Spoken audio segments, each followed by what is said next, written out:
Assalamualaikum warahmatullahi wabarakatuh. Shalom, Om Swastiastu, Namo Buddhaya, Salam Kebajikan. Kami dari kelompok Stasiun Geofisika Kota Denpasar akan mempresentasikan hasil laporan tugas besar dari mata kuliah Hidrologi dan Meteorologi. Next slide.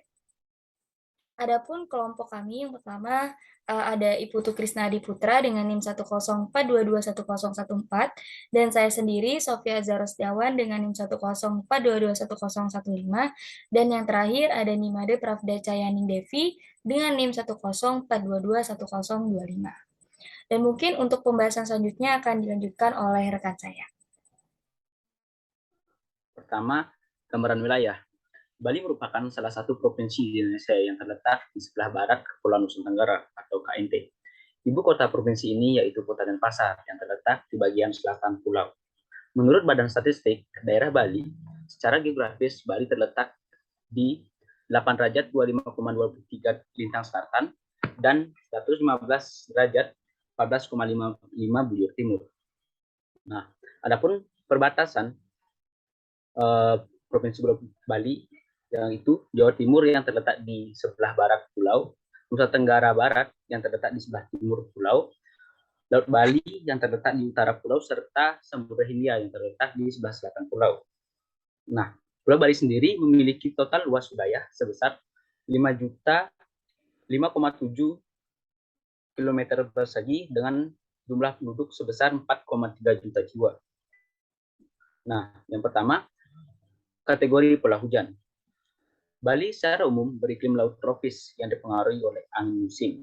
Terdapat musim kemarau dan musim hujan yang diselingi oleh musim pancaroba. Pada bulan Juni hingga bulan September, arus angin berasal dari Australia dan tidak banyak mengandung uap air, sehingga mengakibatkan musim kemarau. Sedangkan pada bulan Desember hingga Maret, arus angin banyak mengandung uap air yang berasal dari Asia dan Samudra Pasifik, sehingga terjadi musim penghujan. Berikutnya, kategori pulau hujan, yaitu menurut data Badan Meteorologi, Klimatologi, dan Geofisika, rata-rata curah hujan di Provinsi Bali berkisar 511 mm per bulan.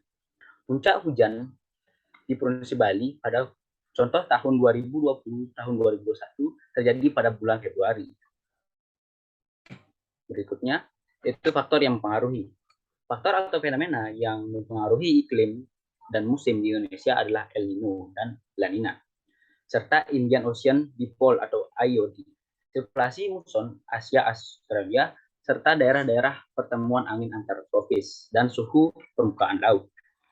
Nah, secara definisi, El Nino merupakan fenomena kenaikan suhu permukaan laut menjadi lebih panas di wilayah ekuator Pasifik Tengah.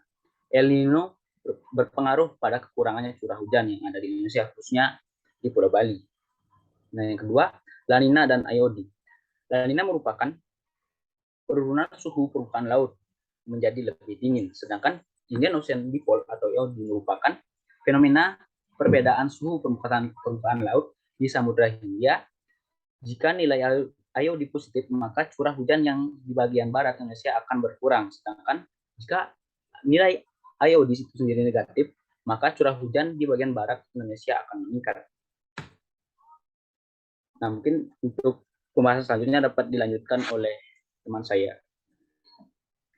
Baik, terima kasih untuk Krisna atas kesempatannya.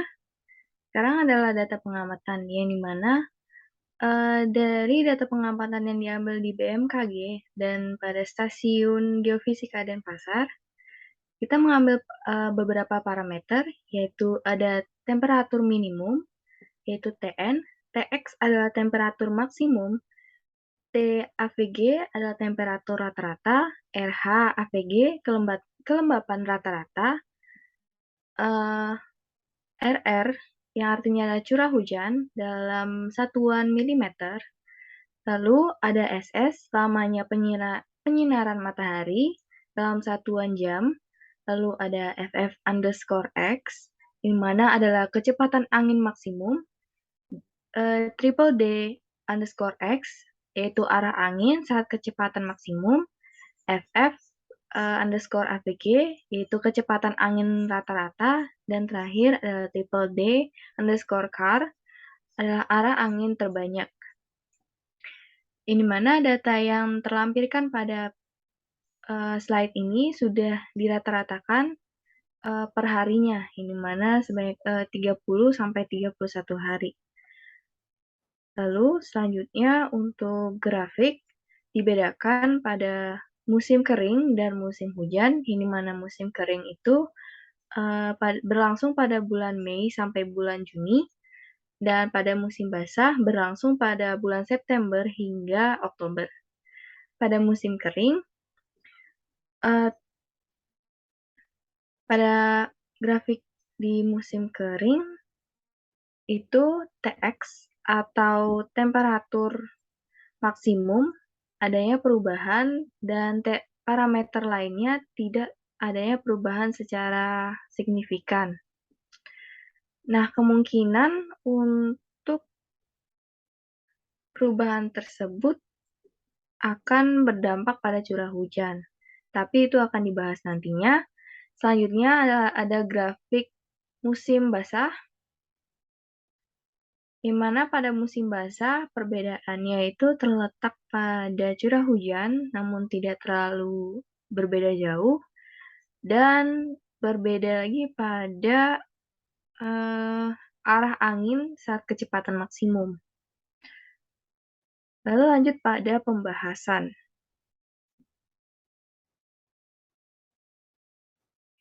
Nah, yang tadi pada musim basah, ini mana adanya perbedaan di antara Tx atau temperatur secara maksimum. Nah, kemungkinan untuk berbedanya temperatur pada musim kering itu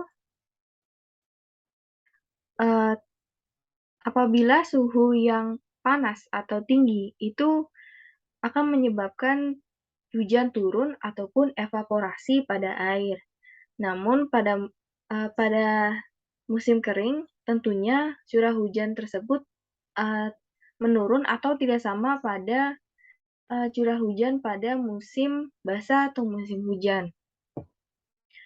Akan tetapi hujan tersebut tetap ada, namun terbagi dengan rata. Nah, untuk musim basah, itu perbedaannya ada pada curah hujan, namun tidak terlalu signifikan.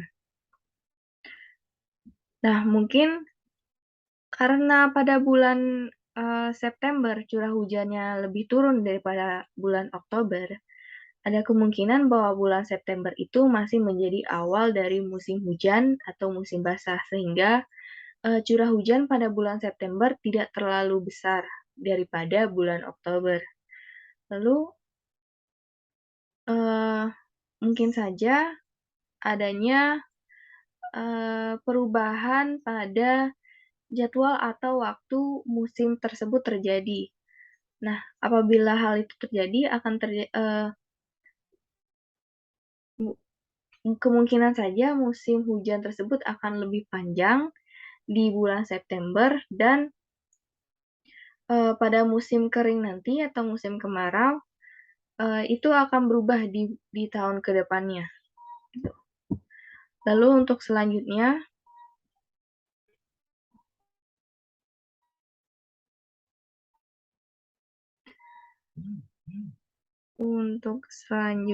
akan dijelaskan oleh teman saya, Sofia. Untuk Sofia, dipersilahkan. Oke, baik. Selanjutnya ini ada histori bencana khususnya pada tahun 2021 sampai 2022.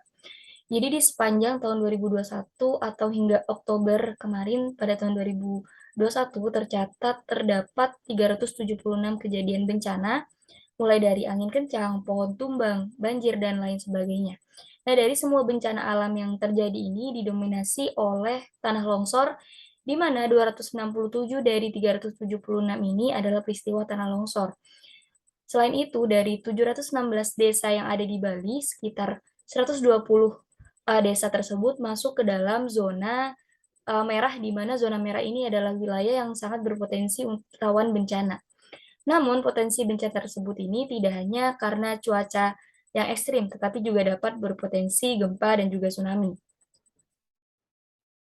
Belakangan ini pada tahun 2022, mungkin di slide sebelumnya, belakangan ini pada tahun 2022, di tanggal 16 sampai 17 Oktober kemarin, sejumlah daerah di Bali menghadapi bencana longsor dan banjir, yang mana dapat dilihat pada gambar, di mana Kepala Pelaksana Badan Penanggulangan Bencana Daerah Bali ini melaporkan sampai dengan tengah malam sekitar tanggal 17 Oktober 2022 ini, ada beberapa warga yang meninggal dunia berkisar sebanyak 6 orang. Di antaranya 3 orang dari Jembara dan masih banyak lagi dari beberapa wilayah yang ada di Bali. Nah, berdasarkan dari hasil kaji dari BPBD Kabupaten Karangasem, sedikitnya ada 40 titik lokasi kejadian, di antaranya ada Kecamatan Abang, Selat, Bebandem, dan masih banyak wilayah lainnya. Mungkin next slide.